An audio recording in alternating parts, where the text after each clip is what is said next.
Welcome.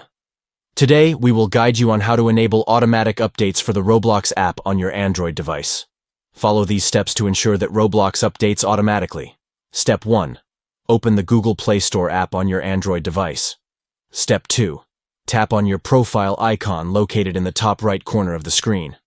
Step 3. Navigate to Settings from the drop-down menu. Step 4. Inside the Settings menu, tap on Network Preferences. Step 5.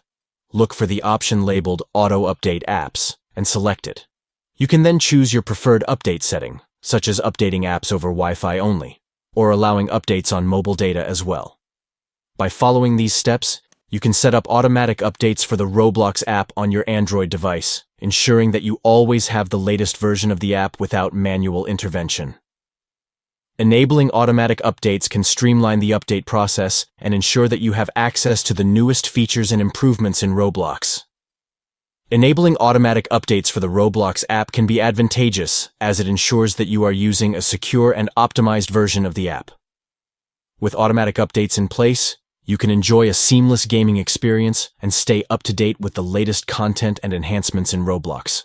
We hope this tutorial helps you in enabling automatic updates for the Roblox app on your Android device. Thank you for watching.